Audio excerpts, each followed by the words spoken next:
Yung gigising ka tapos bibidyohan mo yung langit, oh, ayan ang makikita nyo. Magandang tanawin. Hello mga mare, for today's video ay samahan nyo naman ako at paggising ko nga ay naghilamos na ako at nagtoothbrush. Syempre pinakita ko kung paano ako magtoothbrush para naman makita ng mga kamarites ko nagtutoothbrush din ako kahit nagdadaldal ako araw-araw sa labas, o diba? At dahil nga nandito ang dalawang junakis ko ay bumili nga ako ng pang-hotcake. Lulutuan ko sila dahil ang panganay ko ay papasok naman sa school. At syempre ang aking bunso na may trabaho rin bilang isang security guard sa kalsada na maghapon na hindi umuwi kung hindi mo pa uwiin. Bumili lang ako ng pancake na ready to mix na.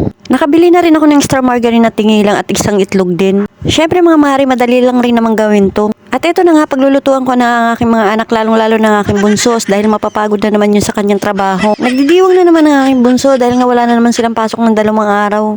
Ito na nga mga mari, nagpainit na ako ng kawali at nilagyan ko na nga ng star margarine. Problema ko nga itong pinaglulutuan ko kasi madulas nga. Ito na nga mga mari, sinalang ko ang unang hotcake ko. Pero mga mari, yung una kong sinalang ay hindi siya naging maganda dahil nga sa marami akong nailagay na star margarine. Ang pangalawa ko noon sinalang ay naging perfect na rin sa wakas. Hindi naman ako masyado nagluluto nitong hotcake, kadalasan talaga ay bumibili lang kami sa labas. Alam niyo na mga mari, medyo may pagkatamad tayo pero ngayon na nagbablog tayo, syempre sibag-sibagan natin ng konti. Ano ba yan, Inday? Nagluluto ka at nakasimangot ka. Alam ko na ngayon kung saan nagmana talaga yung panganay mo na lagi nakanguso. Hindi ba sa'yo rin pala? Nagmamadali na nga aking bunso dyan dahil gusto na nga niya kumain. Umaga pa nga lang ay maingay na kaming 3. Pero mga kasama namin dito sa loob ng bahay, mga tulog pa dahil nga mamaya pa ang bukas nila ng tindahan. Kaya mga mari, nakakapag-set up ako ng aking pagbablog. Parang ang ginagawa ko kasi panakaw-nakaw lang din ang pagkuha ko ng mga video dito sa loob ng bahay. Hindi naman pinagbabawal mga mari, ako lang talaga kung ano-anong nasa isip ko. Parang tanga lang, diba? Siguro mga mari, napapangunahan lang ako ng hiya. Lalagyan ko lang yan ng konting mainit na tubig tapos lalagyan rin naman nila ng malamig. Itong panganay ko mga mari, kahit 19 years old na to, parang nagpapalaga pa rin.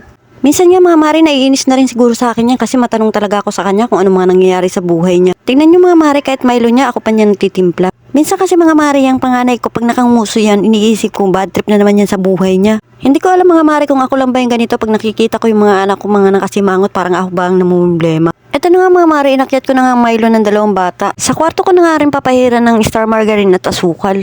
Hindi ko talaga alam kung anong babanggitin ko dito sa kwarto na yung kwarto ba o bahay. Pati ako naguguluhan mga mari. Akin na. Hindi ka kumain. Saan ako pupunta? Maglalaro ka Tapos pagdating ng 11, dapat nasa bahay ka na. Kasi maaga ka pa. Alas 6 pa lang, tapos magsisimula ka nang maglaro. Tandaan mo yan, 11 Dito ka na dapat hanggang alas 3, kaya 3:30. Naintindihan mo ako? Ha? Ganito rin ba kayo sa mga anak niyo mga mari? Nag-uusap kami diyan kung anong oras siya dapat umuwi. Dahil nga pagtanghaling tapat, sobrang init na sa labas. Kaya sabi ko sa kanya, dapat pagtanghaling tapat ay nandito ka sa loob ng bahay. Lalabas ka ulit paghapon na. Kung hindi kasi pauwiin mga mari, hindi rin uuwi. Bye bye mga mari. Thank you for watching my video.